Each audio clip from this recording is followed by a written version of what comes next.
What's going on, guys? This is Moonchild, the Dude No Way, and today I'm going to show you the best artifact mods for taking out champions.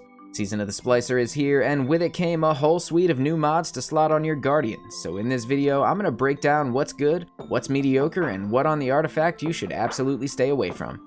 Barrier mods are up first, and this season's artifact offers you two options. You can take your pick between Anti-Barrier Scout Rifle or Anti-Barrier Auto Rifle, and this is good because it gives you choices depending on what weapons you like to use. I expected auto rifles to be pretty terrible, but while testing, I was pleasantly surprised. These things put in work, even if you choose an archetype with a high rate of fire. I tried it with a 360 RPM, a 450, a 600, and then I couldn't help myself, dude. I had to go into a lost sector with sweet business. All of them were decent. In my opinion, Anti-Barrier Scout would still be my pick for hard content. There's a certain safety in distance, and scouts let you keep your full damage numbers even when you're half a mile away. But depending on what you're doing, be it Nightfalls or especially solo lost sectors, you can absolutely get by with Anti-Barrier Auto and be just fine.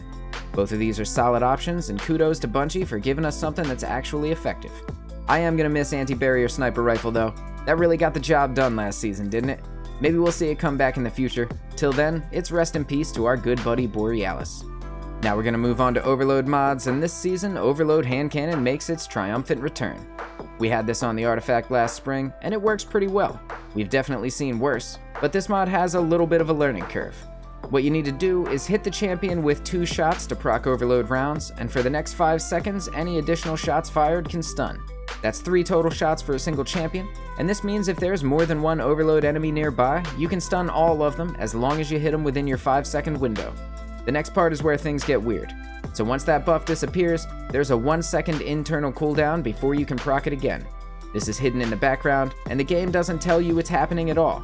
For 1 second, none of your shots can proc overload rounds. There's no text about it, your weapon doesn't light up, nothing. I don't know how you would ever know about this unless you were listening to me tell you in this video, or you happened to see the Reddit thread about it last year. But you're going to be using this mod a lot this season, so it's important you understand how it works. When the buff drops off, any shots fired in that 1-second internal cooldown won't count. They'll deal damage, but they won't count towards the 2 shots you need to proc overload rounds. So spamming the champion with a ton of shots after they stand up isn't going to do anything. If you didn't kill him before the stun effect wears off, take that 1 second and reload. This is going to keep you from accidentally wasting your entire magazine. Drill it into your mind. If that champion doesn't die, it's time to reload the Handcannon. You might be wondering what archetype of Handcannon should you use, and the thing is, you have to fire 3 shots to stun regardless of the impact. For that reason, I recommend grabbing a 180 RPM Handcannon like the 7th Seraph Officer Revolver. Being able to get those shots out quicker is more important than one-hitting red bar enemies, because if you can't stun the champion fast enough, it's just going to regenerate all its health and teabag you when you die. When that happens, it feels bad, so put your steady hand in the vault and use something faster. Now we gotta talk about the elephant in the room, the trash tier pick and new player trap, the actual turd in the punch bowl of champion mods. I'm talking about Overload Submachine Gun. I f***ing hate this thing. It's not good. It never has been. And just like the McRib sandwich, for some reason it keeps coming back. Clearly this is some kind of joke. Bungie, what are we doing here? Why are we putting something terrible at the top of a new player's artifact? There are people out there who just got Destiny 2 that have no idea about the state of submachine guns. They're gonna pick this up and expect to succeed. You guys are dastardly. But new light players, I am here to save you from a season of misery. Do not pick up this mod, bro. It sucks balls, and I'm sad to see it disgracing the artifact for yet another season. With that rant out of the way, we're moving on to Unstoppable mods, and as far as weapons this season are concerned, your only option is Unstoppable Sidearm. For most people, they're gonna look at this and immediately think, yikes, I don't want to use a sidearm, they have terrible range. And I feel you, but there's a couple things we need to talk about here.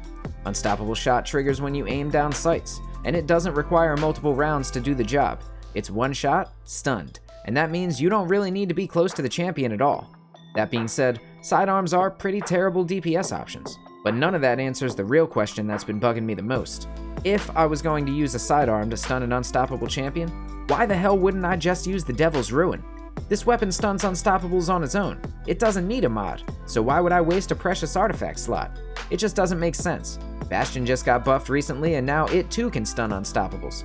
So there are 2 great exotic options that do what this mod does, but with the damage of a special weapon. I'm not going to say this is a trap, because some players don't have Bastion or Devil's Ruin. If that's you, you can head over to the tower and buy both of these guns at the exotic kiosk. If you don't have the materials you need, good news, you can get them from the Season Pass. You have to pay for the season though, so keep that in mind. Of all these mods, I'm most excited about Overload Handcannon. I didn't talk about this yet, but you can activate Overload rounds easy as hell if you just run Crimson. It fires a 3-round burst, so if you land all your shots, a single burst is enough to stun a champion. I don't normally use it in PvE, but last year I realized how well the two work together and it wound up being one of my go-to picks. Crimson in the Crucible is nasty, and 120's just got their range nerf, so it's looking stronger than it's ever been. But with Quick Draw gone from Fellwinter's Lie, what do you even pair it with? Fear not, my guy, because I'm going to show you exactly where to get the new best shotgun in the game, and all you got to do is click the card on the right. Thanks for watching. I am Moonchild of Dude No Way, and I will see you in the next video.